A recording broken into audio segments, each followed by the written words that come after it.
Kumusta mga kaibigan? Welcome back na naman sa ating munting channel. Gusto mo gang magkapera ng marami yung ganare?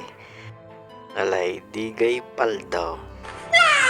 So ayun na nga, matagal-tagal tayong hindi nakapag-upload dahil nga napakaraming ganap ng mga nakaraang araw. At tayo ay naging busy masyado. Kaya naman sa video ito ay nais ko muna kayong batiin ng isang masaganang bagong taon. At dahil nga masagana, gusto ko na kayo ay maging masagana rin ako, ibabahagi ko sa inyo ang ibinahagi rin sa akin ng isang milyonaryo, kung paano siya naging milyonaryo at baka kayo maging milyonaryo din ngayong taong 2026. Panoorin nyo ang video hanggang dulo at baka makatulong sa inyo upang kayo pumaldaw, hindi lang basta paldo, paldong paldaw. Pero bago tayo magpatuloy, kung kayo bago lang dito sa aking munting channel at hindi pa nakasubscribe pindutin nyo na yung subscribe button na yan at ang notification bell para isa rin kayo sa unang mga kapanood kapag mayroon akong bagong upload.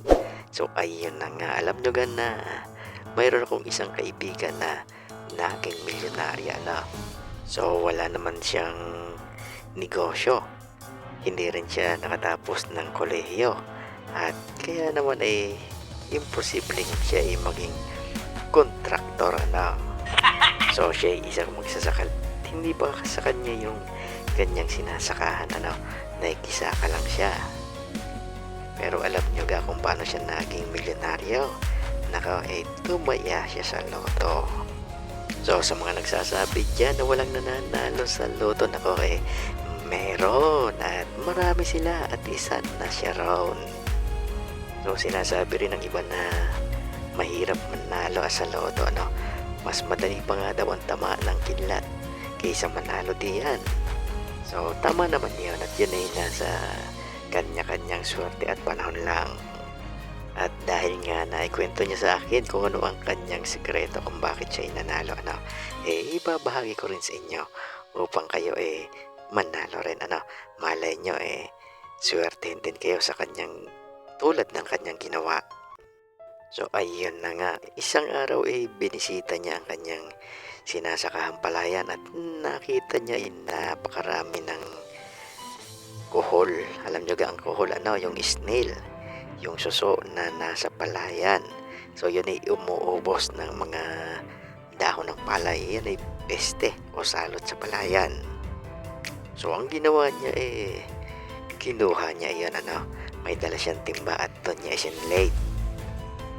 Pagdating niya sa kanilang bahay, naisip niya kung ano ang gagawin sa kuhol. Siya ay nasasawa ng iulam ang kuhol. Sawang-sawa na siya sa ginataang kuhol.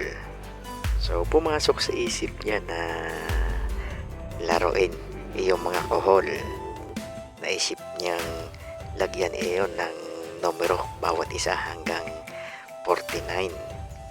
So nag-effort siya kung paano niya gawin yon. So yan i-discarte na niya So bawat number, bawat kuhol 49 silang piraso na isinilit niya sa bote ng mineral water. At naisip niya kung aling 6 doon na numero ang unang kalabas, ay iyon ang tatayan niya sa loto. At ayun nga ang nangyari, may 6 na numerong unang lumabas doon sa bote ng mineral water, at iyon nga yung kanyang numerong tinayaan. So inalagaan niya yung numerong iyon at inabot din ng ilang buwan, at ayun, naka-jackpot siya ng malaki. Yun yung jackpot price na wala agad nananalo, at yan ay dumami ng dumami, umabot ng 100 million plus. Swerte siya doon.